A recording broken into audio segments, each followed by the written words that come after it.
Première chose à faire quand on arrive sur une scène, c'est de s'assurer que les lieux sont sécuritaires. Donc, on va procéder à un examen des lieux. Quand on parle d'examen des lieux, il y a 4 grandes choses qu'on veut venir qu'à évaluer. Première chose qu'on va évaluer, c'est notre sécurité. Est-ce que les lieux sont sécuritaires pour qu'on puisse venir intervenir auprès de la victime?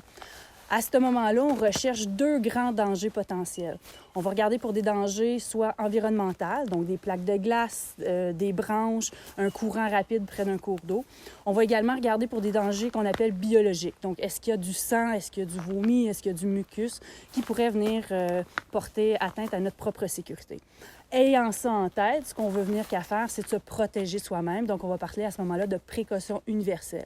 Donc, avant même d'approcher la victime, on va vouloir s'assurer de porter nos gants, toujours bien installés sur nos mains. Puis, on va également, dans certains cas, vouloir possiblement porter des lunettes et porter même peut-être un masque de protection si on parle, par exemple, d'un cas de RCA. Donc, une fois que la sécurité elle est établie, on arrive à trouver 3 autres éléments qui vont nous aider à faire un inventaire de la suite. Donc, l'autre chose qu'on va venir qu'à chercher, c'est combien de victimes on aura à traiter. Alors, est-ce qu'on parle d'une victime, 2 victimes? Donc, c'est de faire un inventaire des victimes qu'on va avoir à traiter pour ensuite en venir à réussir à faire une priorisation de ces victimes-là. Est-ce qu'il y a des témoins? Donc, est-ce qu'il y a des gens qui ont été témoins de l'incident, de l'accident? Est-ce qu'il y a des gens qui connaissent notre victime et qui pourraient nous aider à apporter les meilleurs soins possibles? Et la 4e chose qu'on cherche à savoir, quel est le mécanisme de blessure. Donc, le mécanisme de blessure, c'est de savoir, est-ce que je suis en train de traiter un patient qui a eu un accident traumatique ou est-ce que c'est un incident, plutôt peut-être une cause de maladie?